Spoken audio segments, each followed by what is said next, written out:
عام آدمی کتنا پسند کرتا ہے کہ میں آرام سے رہوں گا، لیکن حضرت علی کو اتنا شوق تھا میدان جہاد کا، اتنی تڑپ تھی ان کے دل کے اندر کہ عرض کرنے لگے یا رسول اللہ صلی اللہ تعالی علیہ وسلم، رو پڑے، کہنے لگے حضور ساری دنیا میدان میں جہاد کرے گی اور میں یہاں عورتوں اور بچوں کے پاس رہوں گا، میں یہاں عورتوں اور بچوں کے بیچ وقت گزاروں، حضور مجھے لے کے جائیں۔ تو وہاں بھی حضور نے محبت کی بات سمجھائی، فرمایا علی جب حضرت موسیٰ کوہ طور پہ گئے تھے تو اپنے بھائی جناب ہارون کو چھوڑ گئے تھے، تو تم بھی تو میرے لیے اسی طرح ہونا جس طرح موسیٰ کے لیے ہارون تھے، لیکن فرمایا یہ یاد رکھنا میرے بعد نبی کوئی نہیں، حضرت موسیٰ بھی نبی ہیں اور جناب ہارون بھی نبی ہیں علیہ السلام، لیکن وہ انہیں چھوڑ کے گئے تھے، میں تمہیں چھوڑ کے جا رہا ہوں۔ کہ ایک بات اپنے ذہن کے اندر بٹھانا کہ میرے بعد کوئی نبی نہیں آئے گا۔ تو ایک شخص تھا عمر بن عبد ود، 90 سال کا بوڑھا، لیکن جب تلوار لے کے میدان میں آتا تھا تو 1000 آدمی کے مقابلے میں لڑتا تھا، اور لوگ جگہ جگہ یہ کہتے تھے تو اس طرح ہے جس طرح عمر بن عبد ود لوگوں کو ڈراتا ہے، تو اس طرح ہو گیا۔ یہ اس کے ارد گرد کے لوگ اس کی مثالیں دیتے تھے۔ جنگ خندق جب ہو رہی تھی تو یہ مقابلے میں آ گیا، تو حضرت علی المرتضیٰ شیر خدا کرم اللہ تعالی وجہ الکریم بھی تشریف فرما تھے۔ اب پورے عرب کے اندر اس کے بارے میں یہ کہا جاتا تھا کہ اس سے نہ لڑو، وہ تو خونخوار ہے، وہ تو درندہ ہے، وہ تو جنگلی شیر کی طرح آتا ہے، وہ تو کاٹ کھانے کو دوڑتا ہے، اس سے کون لڑے۔ ایک خیال تھا، اور وہ پراپوگنڈا بعض اوقات اتنا زیادہ کسی کے بارے میں ہوتا ہے کہ میں بچے لوگ آتے ہیں نا بچہ دم کرانے کے لیے، تو کہتے ہیں پیر صاحب بڑا ضدی ہے، کسی کی بات نہیں مانتا، باقی بچے ٹھیک تھے، یہ تو بڑا ہی نالائق نکل آیا ہے۔ تو میں کہتا ہوں کہ آپ اس کے سامنے یہ والی باتیں نہ کریں، یہ پکا ہو جائے گا کہ میں ضدی ہوں۔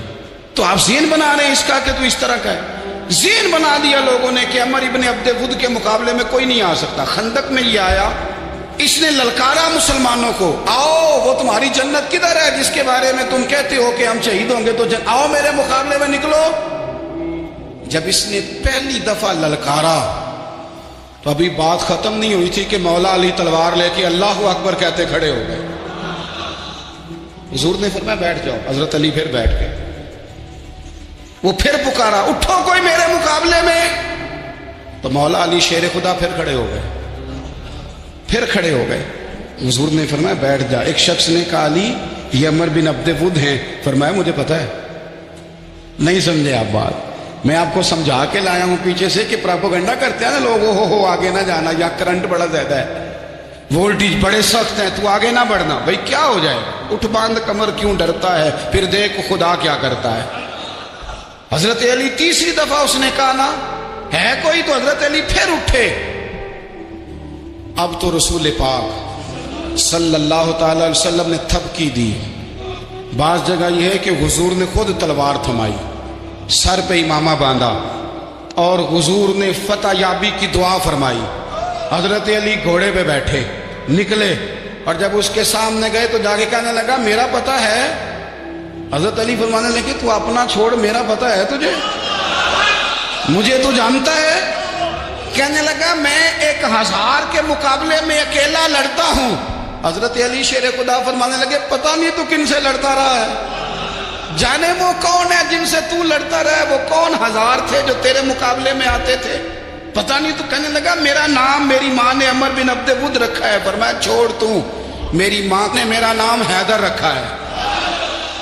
کہنے لگا تیری عمر چھوٹی ہے، کوئی بڑا لا۔ فرمانے لگے یہ تو جب ہنجے میں پنجہ ملے گا تو پتہ چلے گا عمر کس کی چھوٹی ہے، ابھی تو کہانیوں سے متاثر کرنا چاہتا ہے، تو چاہتا ہے کہ تو پریشر ڈالے اور میں تیری بات سنوں، تو مقابلے میں آ، ڈینگے نہ مار، کہانیاں نہ سنا، دیواریں ہلتی رہتی ہیں اور در کانپ جاتا ہے، علی کا نام سن کے اب بھی خیبر کانپ جاتا ہے، تو مقابلے میں آ، تو باتیں بنا رہا ہے، کہانیاں سنا رہا ہے۔ وہ کہنے لگا تو بچہ ہے، میں چاہتا نہیں تیرا خون بہاؤں۔ تو حضرت علی کہنے لگے میں بڑے دن سے پریشان ہوں کہ کسی بے ایمان کا خون بہایا کیوں نہیں، میرا بڑا دل کر رہا ہے تیرا خون بہاؤں۔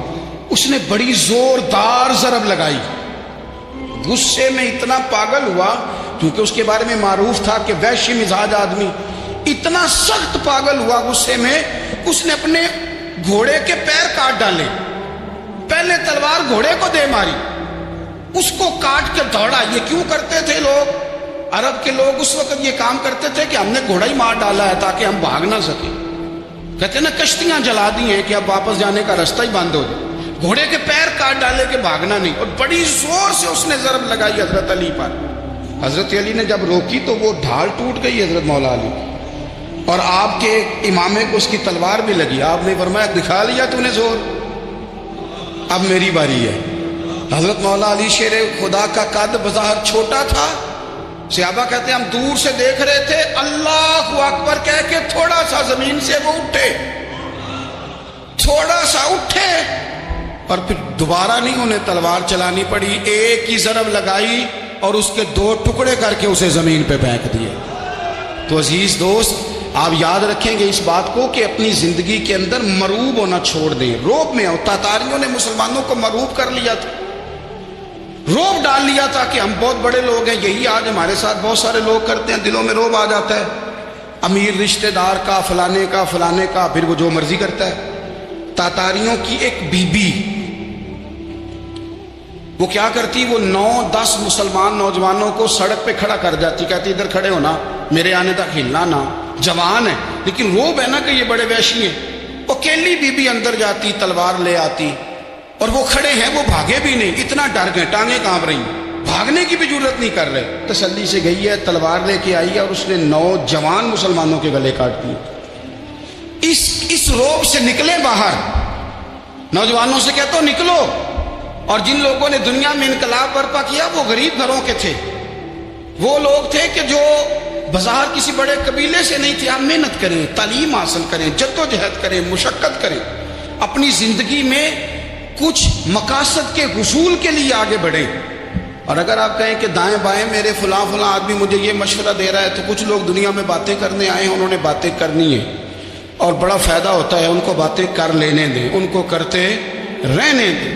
کام کرنے والا بندہ کام کرتا ہے اور کرتا ہی چلا جاتا ہے, وہ منزل تک پہنچ جاتا ہے. تو حضرت علی کے مزاج میں دلیری ہے, ہمت ہے, ایک بات. اور دوسری بات دانائی, حکمت. یہ جو ہمارے فیصلے نا جذباتی,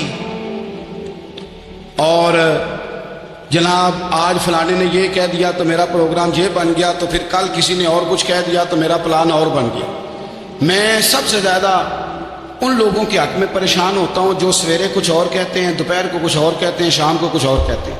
بھئی آپ کا کوئی نظریہ ہونا چاہیے, کوئی ویژن ہونا چاہیے زندگی میں, آپ کے اندر کوئی حکمت اور دانائی ہونی چاہیے.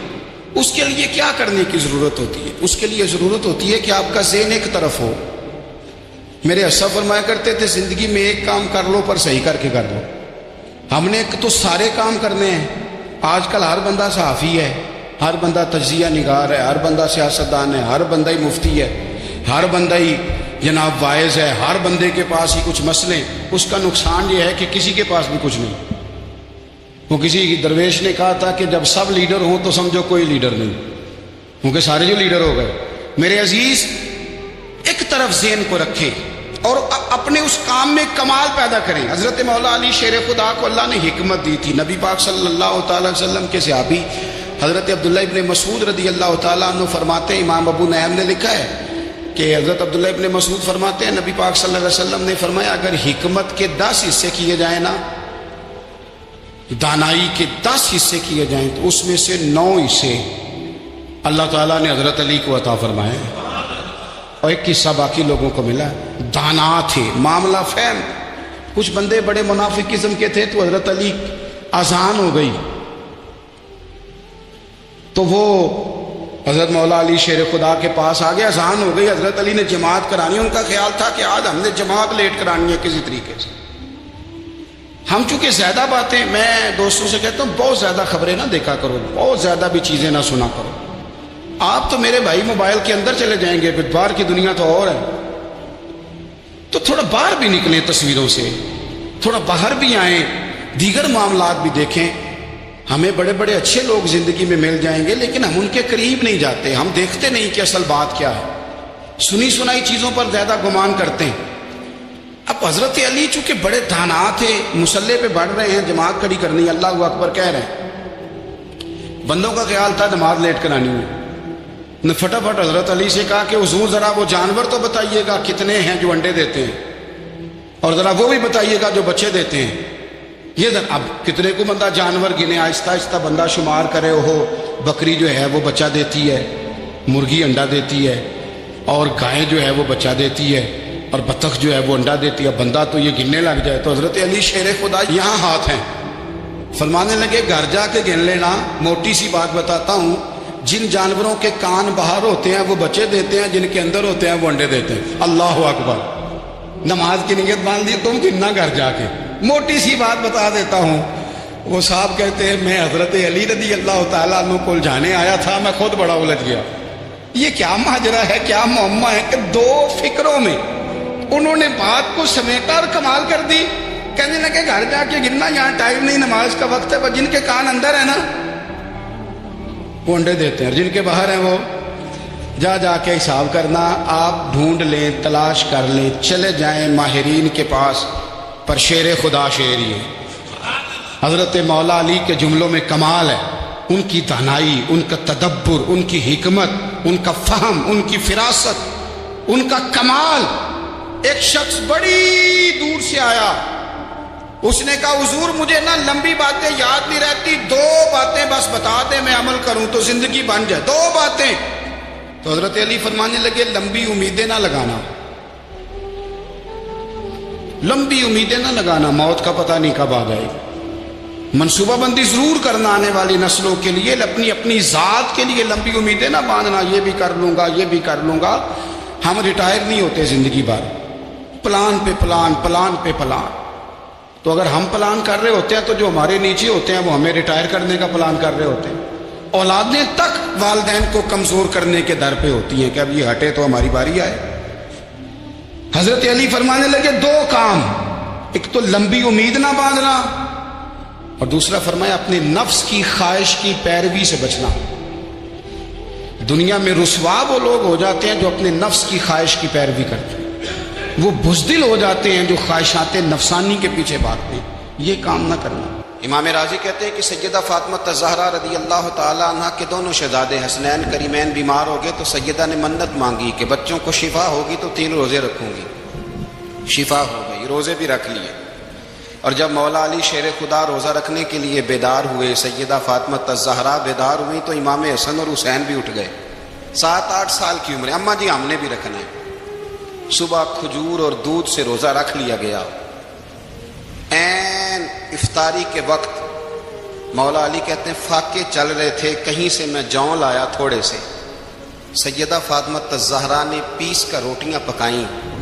وہ وقت جو بڑا مشکل ہوتا ہے افطار کا, کہتے ہیں اس وقت جب کھانے کے لیے بالکل ہاتھ آگے بڑھنے لگے اور امید تھی کہ ابھی سیدنا بلال اللہ اکبر کہیں گے تو روزہ کھلے گا, لیکن ابھی چند ہی منٹ رہتے تھے کہ دروازے پر ایک فقیر نے صدا دی. کہنے لگا سارے مدینے کے دروازے کھٹکھٹا آیا ہوں, قحط ہے, فاقہ ہے, اے رسول اللہ کے خاندان والوں, میں یتیم ہوں. کسی نے بتایا ہے کہ اور کوئی دروازہ کھلے نہ کھلے, سیدہ کا دروازہ تیرے لیے ضرور کھلے گا. کیا یتیم کو روٹی ملے گی؟ تو حضرت مولا علی نے بچوں کی طرف دیکھا ہی تھا کہ امام حسن ساری روٹیاں جا کے دروازے پہ دے آئے. کھجور اور پانی سے افطار ہو گیا. صبح پھر کھجور اور دودھ سے روزہ رکھا. امام راضی کہتے ہیں عین وہ وقت جب افطار کا ٹائم آیا تو پھر دروازے پہ کسی نے صدا دی. کہا رسول اللہ کے خاندان والوں میں مسکین ہوں, رات سے روٹی کھائی ہے, نہ صبح کھا سکا نہ دوپہر. کسی نے بتایا ہے کہ اس دروازے سے خالی کوئی نہیں جاتا. امام حسن نے پھر سارا لنگر اٹھایا اور پھر جا کے دے دیا. تیسرا دن پھر ہوا. مجھے لگتا ہے کہ جب افطار کا ٹائم آیا ہوگا نا تو یہ خود ہی سارے دروازے پہ دیکھتے ہوں گے, یہ کوئی آیا نہیں لینے والا ابھی تک. لگتا ہے کہ نظریں دروازے پہ تھیں. عین افطار کے وقت 3 روٹیاں جب جوں کی پک کے آئی تو ایک بھکاری نے صدا دی. کہنے لگا میں قیدی ہوں, آج ہی قید سے رہائی ملی ہے. پہلے دن کسی کے دروازے پہ صدا ملی ہے, دی ہے روٹی ملے گی. امام حسن وہ کھانا دے کے واپس لوٹے. کھجور اور پانی سے افطار ہوا, اور جیسے ہی مسجد نبوی میں تینوں باپ بیٹا نماز پڑھنے گئے تو مولا علی کہتے مجھے بتانا نہیں پڑا. رسول کریم نے میری طرف دیکھ کے فرمایا علی تیرا فاطمہ کا، حسن اور حسین کا تینوں دن والا عمل خدا کو بھی بڑا پسند آیا ہے اور محمد مصطفیٰ کو بھی بڑا پسند آیا، بڑا پسندیدہ عمل۔ میں کہتا ہوں کہ حضرت فاطمہ نے نا ان کی تربیت پہلے ہی کر دی تھی، تین دن بغیر افطار کے روزہ رکھنے کی، وہ ٹریننگ گھر سے ہو چکی تھی۔ اب میدان کربلا میں 3 دن بھوکا پیاسا رہنا ان کے لیے مشکل نہیں تھا۔ حضرت جناب سیدہ زینب بنت ابی رافع کہتی ہیں کہ سیدہ فاطمہ الزہرا نا ایک دن اپنے دونوں شہزادوں کو لے کے، جب حضور کی طبیعت مبارک بظاہر علیل تھی جس میں حضور کا وصال ہوا، دونوں شہزادے لے کے سیدہ فاطمہ نبی کریم کی بارگاہ میں گئی، کہنے لگی یا رسول اللہ میرے بچوں کو کچھ دیجئے سیدہ پاک۔ تو حضور اٹھ کے بیٹھ گئے، اس کندھے سے امام حسن کو لگایا اور اس سے امام حسین کو لگایا اور فرمایا فاطمہ یہ جو میرا حسن ہے نا اس کو میں اپنی ہیبت اور سرداری دیتا ہوں، اور فرمایا یہ جو میرا حسین ہے نا حسین کو میں اپنی جرت اور سخاوت دیتا ہوں، میرا حسین جرت مند ہوگا اور سخی ہوگا۔ داتا گانج بخش علی حجویری، امام الاولیاء، سید الاصفیاء، داتا صاحب کشف المحجوب میں فرماتے ہیں ایک دن نا امام حسین کے پاس ایک شخص آیا بڑی دور سے کچھ مانگنے کا، حضور کچھ دیجئے۔ وہ شخص کہتا ہے کہ میرا ظرف یہ تھا کہ 4-5 دینار ملیں گے۔ تو امام حسین فرمانے لگے تھوڑی دیر بیٹھ جا، رزق آ رہا ہے۔ تو امام حسین کو حکومت وقت کی طرف سے نا 5 تھیلیاں ملی، جس میں ایک تھیلی میں 500 اشرفیاں تھیں، 5 تھیلیاں آئیں، لیکن اس کو آنے میں نا ذرا دیر ہو گئی۔ وہ 5 تھیلیاں جب آئی نا تو امام حسین اس کی طرف 5 تھیلیاں بڑھا کے نا، ذرا دیکھنا میری طرف غور سے، 5 تھیلیاں بڑھا کے نا تو فرمانے لگے میاں جتنا تجھے انتظار کرایا نا اتنی ہم تیری حاجت پوری نہیں کر سکے، تو یہ نہ محسوس کرنا کہ حسین کے دروازے پہ بیٹھا بھی رہا ہوں تو ملا کیا ہے، یہ نہ محسوس کرنا۔ وہ شخص کہتا ہے جب میں نے وہ تھیلیاں کھولی اور پھر میری نظر امام حسین پہ پڑی تو میرے اندر سے آواز آئی اگر حسین ابن علی اتنے سخی ہیں تو محمد عربی کتنے سخی ہو۔ اگر یہ معیار ان کا ہے، ان کا یہ معیار ہے، اور خود بھیک دیں خود ہی کہیں منگتے کا بھلا ہو، خود کہنے لگے جتنا انتظار کرایا اتنی تیری مدد کر سکے۔ یہ سخاوت کا معیار تھا، یہ طریقہ تھا۔ ایک دفعہ سیدنا امام حسین رضی اللہ تعالیٰ عنہ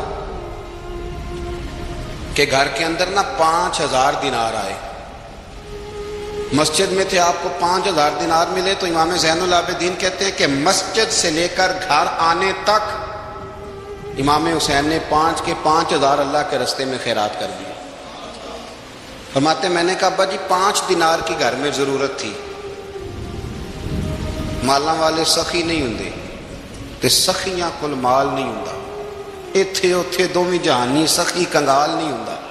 کہا ابا جی 5 دینار کی گھر میں ضرورت تھی، تو کہتے ہیں مجھے فرمانے لگے بیٹا یہ جن کو میں نے دیا ہے نا یہ گھر کے لیے ہی دیا ہے، یہ گھر کے لیے ہی دیا ہے، جن کو دیا ہے تمہارا کیا خیال ہے یہ باہر خرچ ہوا ہے، یہ گھر کے لیے ہی ہے۔ اس لیے کہ جب انسان دوسروں پر شفقت کرتا ہے تو اللہ اس کے گھر پہ رحمت فرماتا ہے۔ امام حسین کے مزاج میں پہلی بات میں نے ذوق عبادت کی عرض کی، دوسری بات عرض کر رہا ہوں کہ صحابہ حضرت اسامہ بن زید بڑے پیارے ہیں میرے نبی کریم کے، بڑے پیارے۔ حضرت اسامہ بن زید کے بارے میں سیدہ عائشہ صدیقہ فرماتی ہیں ان کے ناک سے اگر ریٹھ نکلتی تھی تو اللہ کے رسول اپنے دستے مبارک سے صاف کر دیتے تھے، اور سرکار فرماتے تھے کہ اگر اسامہ لڑکی ہوتا نا، ان کے غلام کے بیٹے تھے حضرت زید بن عامر، اگر یہ لڑکی ہوتا میں اسے زیور پہناتا۔ بڑے پیارے تھے، لیکن جب ان کا آخری وقت آیا نا تو 60,000 دینار کا قرضہ تھا، رشتہ داروں سے کہا، دوستوں سے کہا، یاروں سے کہا، پر قرض ادا نہیں ہو رہا تھا۔ حضرت اسامہ بن زید کہتے ہیں بڑا پریشان تھا۔ جب حد ہو گئی نا تو حضرت اسامہ بن زید فرمانے لگے جاؤ کوئی حسین ابن علی کو خبر کرو، ان سے کہو میں نا غلام ہوں آپ کے نانا کا، مقروض دنیا سے چلا گیا تو کیا بنے گا۔ امام حسین کو خبر ملی تو دوڑے آئے۔ لاجپال اس پیر کو نہیں کہتے جو تگڑا نذرانہ لے کے تو ماتھا چوم لے، لاجپال تو اس کو کہتے ہیں کہ جب ضرورت پڑے تو وہ سر پہ موجود ہو۔ حضرت سیدنا امام حسین تشریف لائے تو جناب اسامہ بن زید رو پڑے، کہنے لگے حضور میں نے نا غلامی کی ہے آپ کے نانا کی، اور اس غلامی پہ ناز ہے، اب 60,000 دینار کا قرضہ لے کے دنیا سے جاؤں گا تو میری قبر پہ بوجھ رہے گا۔ امام حسین خادم کو بھی کہہ سکتے تھے جاؤ گھر پیسے پڑے ہیں لے آؤ، امام حسین خود گئے، چادر اوڑھ کے تو اس کی اوٹ میں بکل میں 60,000 دینار چھپا کے لائے اور جناب اسامہ بن زید کے سامنے رکھ کے کہنے لگے اسامہ یار پیسے رات کو ہی آئے تھے، میں سوچ رہا تھا مجھے تو ضرورت نہیں، اللہ نے کس کا نصیب میرے گھر میں بھیج دیا ہے، مجھے تو حاجت ہی نہیں تھی، اب پتہ چلا پیسے تیرے تھے، اللہ نے حسین کی ڈیوٹی لگائی ہے کہ جا کے دے آ۔ حضرت اسامہ بن زید رو پڑے، فرمانے لگے اللہ آپ کو بہترین صلہ عطا فرمائے۔ امام بڑا ہی پیار کرتے تھے، گھوڑے پہ جا رہے تھے، کچھ فقیر غریب لوگ بیٹھ کے روٹی کھا رہے تھے، کہاں رہے تھے؟ سڑک کے کنارے۔ تو امام زین العابدین فرماتے ہیں کہ جب امام حسین گزرے تو انہوں نے آواز دی حضور دل کرتا ہے ہمارے ساتھ بیٹھ کے روٹی کھائیں۔ کائنات کے مالک و مختار کے نواسے اور دنیا کے سب سے بڑے شہزادے گھوڑے سے اترے اور غریبوں کے ساتھ سڑک پہ بیٹھ گئے، روٹی کھانے لگے اور دیر تک کھاتے رہے، اور جب فارغ ہو گئے تو فرمانے لگے کھانے کی ضرورت بھی نہیں تھی، حاجت بھی نہیں تھی، پر تم نے آواز دی تو دل رکھنے کو بیٹھ گیا تھا، اگر اجازت دے تو چلا جاؤں۔ یہ مزاج تھا، یہ طبیعت تھی۔ آپ کے ایک بھائی ہیں چھوٹے، حضرت محمد بن حنفیہ نام ہے، حضرت مولا علی شیر خدا رضی اللہ تعالیٰ عنہ کی دوسری بیوی سے۔ ایک دن حضرت امام حسین ان کے گھر میں بیٹھے تھے تو کسی بات میں اختلاف رائے ہو گیا، تو امام علی مقام ناراض ہو گئے، فرمایا آج کے بعد تیرے گھر نہیں آؤں گا، رومال اٹھایا چلے گئے۔ لوگوں نے حضرت محمد بن حنفیہ رضی اللہ تعالیٰ عنہ سے کہا حسین تو ناراض ہو گئے، کبھی نہیں آئیں گے۔ آپ فرمانے لگے بھائی تمہارا ہے کہ میرا؟ جی بھائی تو آپ کے ہیں۔ فرمایا اگر کہو تو چند منٹوں میں حسین واپس آئے۔ جناب ناراضگی ہو گئی ہے۔ فرمایا ناراضگی ہوئی ہے پر میں اس کے دل کی نرمی کو تو جانتا ہوں، اس کے مزاج کے اندر جو محبت ہے اس سے تو ابھی آئے۔ کہ جناب وہ کیسے؟ فرمانے لگے دیکھنا ذرا۔ تو امام حسین نے خط لکھا، حضرت محمد بن حنفیہ نے رکا لکھا، کہنے لگے حسین میرے باپ کا نام بھی علی ہے اور آپ کے باپ کا نام بھی علی ہے، پر ایک فضیلت ایسی ہے جس میں میں آپ کا مقابلہ نہیں کر سکتا، وہ یہ ہے کہ آپ سیدہ فاطمہ الزہرا کے لال ہیں، اب محمد مصطفیٰ علیہ السلام کے نواسے ہیں۔ کہنے لگے بھائی جان آپ نے نانا جان کی وہ حدیث تو سنی ہوگی کہ دو لوگ ناراض ہو جائیں تو جو صلح پہلے کرے جنت میں پہلے جائے گا۔ فرمانے لگے دل میرا کر رہا تھا کہ پہلے صلح کر لوں، لیکن پھر بڑے بھائی کو پشت کروں گا جنت میں جاتے ہوئے، یہ بھی تو بے ادبی ہے نا۔ اب خط میں نے لکھ دیا ہے، آپ کا جو ارادہ ہو۔ امام حسین نے خط پڑھا تو آنکھوں میں آنسو آ گئے، پھر سے رومال اٹھایا۔ بچے پوچھنے لگے کہاں جا رہے ہیں؟ کہا بھائی کے گھر جا رہے ہیں۔ کہا آپ تو ناراض تھے؟ فرمایا تھا ناراض پر ہے تو میرا بھائی نا، ہو گئی بات ختم۔ بڑی دل میں نرمی، طبیعت میں سوز، لہجے میں گداز۔ حضرت امیر معاویہ رضی اللہ تعالیٰ عنہ نے ایک شخص کو بھیجا مدینہ منورہ شام سے، تو اس نے کہا میں نے امام حسین سے ملنا ہے، تعارف کیا ہے؟ جناب امیر معاویہ فرمانے لگے مسجد نبوی میں جانا جس کے گرد لوگ سب سے زیادہ ادب سے بیٹھے ہوں اور جس کی باتیں سب سے زیادہ میٹھی ہوں اور جس کی نظریں سب سے زیادہ جھکی ہوں اور جس کے چہرے پر تمہیں سب سے زیادہ وقار نظر آئے وہی علی کے بیٹے حسین ہوں گے۔ جو سب سے زیادہ تمہیں وہاں ماحول کے اندر جو شخص نظر آئے، پوچھنے کی ضرورت نہیں پڑے گی، وہ شخص کہتا میں مدینے آیا تو میں نے واقعی ایک شخص کو دیکھا، شہد کے گرد مکھیوں کا اتنا ہجوم نہیں ہوتا جتنا امام حسین کے گرد رسول اللہ کے غلاموں کا ہجوم تھا، لیکن نظریں جھکی ہوئی، باتیں میٹھی، لہجہ گداز گداز، لفظوں میں رانائی، اور لوگ کئی باتیں پوچھتے تو علی کے صاحبزادے ایک کا جملہ بولتے تو لگتا یہ کہ وہ جملہ سیدھا دل میں اترتا چلا جاتا ہے۔ امام علی مقام کے کردار میں نا کچھ باتیں بڑی زیادہ تھیں، بہت زیادہ تھیں، بڑا حسن تھا۔ ایک بات تو یہ تھی امام حسین رضی اللہ تعالیٰ عنہ کا علم و فضل بڑا کمال کا تھا۔ ایک دفعہ صحابہ میں مسئلہ بن گیا کہ بچہ پیدا ہوتا ہے تو اس کا وظیفہ کیسے لگانا ہے۔ امام حسین کا علم و فضل بتا رہا ہوں، علم و فضل، تو بات بڑی پیچیدہ ہو گئی۔ حضرت عبداللہ ابن زبیر کے پاس لوگ آئے، کہنے لگے کہ آپ بڑے صاحب علم و فضل ہیں، آپ نے حضور علیہ الصلوۃ والسلام کے ساتھ وقت گزارا ہے، تو مسئلے کو حل کریں کہ بچہ پیدا ہونے کے بعد حکومت اگر وظیفہ لگائے گی تو کب لگائے گی؟ جب بحث طول پکڑ گئی، مسئلہ حل نہیں ہوتا تھا، تو حضرت عبداللہ ابن زبیر کہنے لگے ہم سے نہیں حل ہوگا۔ ایک بندہ ہے جس کے سینے میں رسول اللہ صلی اللہ تعالی علیہ وسلم کے نور نبوت کا فیضان ہے، وہ یہ مسئلہ حل کریں گے۔ تو کہا وہ کون سے؟ آپ فرمانے لگے جب ہم سے مسائل حل نہیں ہوتے تو ہم ان کے علم سے فائدہ اٹھاتے ہیں۔ کہا کون ہے؟ کہا جناب امام حسین۔ تو لوگ حضرت امام حسین کے پاس گئے کہ حضرت یہ ایک مسئلہ الجھ گیا ہے کہ بچہ پیدا ہو تو وظیفہ کب لگانا ہے؟ فرمایا الجھنے والی بات ہی کوئی نہیں، پیدا ہونے کے بعد جب وہ پہلی دفعہ آواز نکالے تو اس کا وظیفہ لگا دو۔ اس کا مطلب یہ ہے کہ وہ دنیا میں آ گیا ہے، اس نے اپنے آنے کا اظہار کر دیا ہے، اعلان کر دیا ہے، اب اس کا وظیفہ لگا دو۔ تو اس پر پھر صحابہ کا اتفاق ہو گیا۔ امام حسین کے علم سے، فضل سے لوگ فیض اٹھاتے تھے۔ حضرت سیدنا امام حسین کی شہادت کے بعد حضرت عبداللہ ابن زبیر رضی اللہ تعالیٰ عنہ نے قاتلان حسین سے خطاب کیا اور فرمانے لگے اللہ کی قسم تم نے اس شخص کو شہید کیا ہے جو راتوں کو لمبے لمبے قیام کرتا تھا، اور تم نے اس شخص کو شہید کیا ہے جس سے میں دن میں جب بھی ملتا تھا تو وہ روزے سے ہوتا تھا۔ تم نے اس شخص کو شہید کیا جو قائم اللیل تھا، صائم الدہر تھا، اس شخص کو تم نے شہید کیا۔ آپ کو پتہ ہے کہ میدان کربلا میں جب 9 محرم کو ابن سعد نے امام حسین سے کہا کہ جنگ کرو اگر یزید کی بیعت نہیں کرنی، تو امام حسین نے فرمایا ایک رات کی مہلت دے دو، ایک رات کی مہلت دے دو۔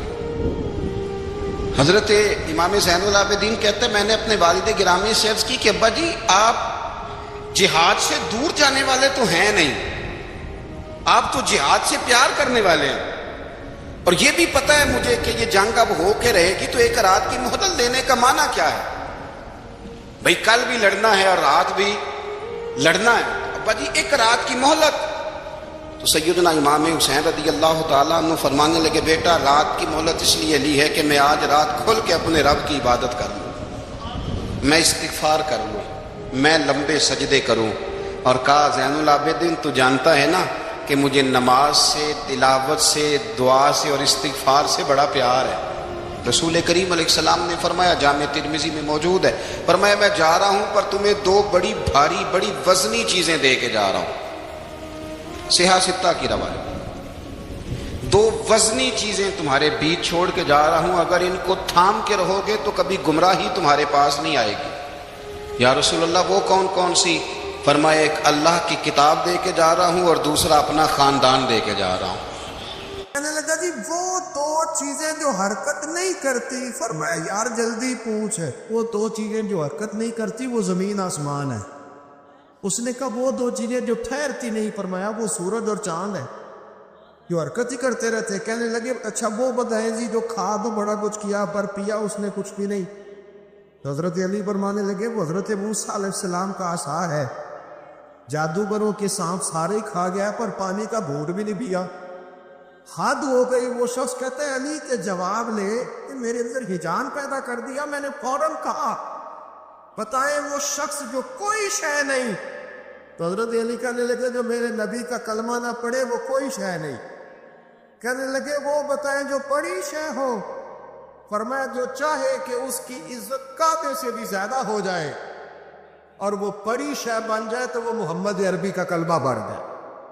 حضرت علی کی شان دیکھیے کہ نبی پاک صلی اللہ تعالیٰ علیہ وسلم نے ان کے گھر میں قیام کیا، حضور کی پرورش وہاں ہوئی، اور جناب علی کی پرورش نبی پاک کی گود میں ہوئی۔ حضرت علی المرتضیٰ 5 تن پاک میں بھی شامل ہیں اور 4 یار میں بھی شامل ہیں، ادھر بھی ان کا دست مبارک ہے، ادھر بھی ان کا دست مبارک ہے۔ حضرت علی المرتضیٰ شیر خدا رضی اللہ تعالیٰ عنہ کے بارے میں کیا خوبصورت جملہ کا حضرت حکیم الامت میں۔ حضرت حکیم الامت فرمانے لگے مولا علی شریعت کا دریا ہے اور ولایت کا مرکز ہے، اور فرماتے ہیں کہ آپ قاسم ولایت ہیں، اس امت میں جس کو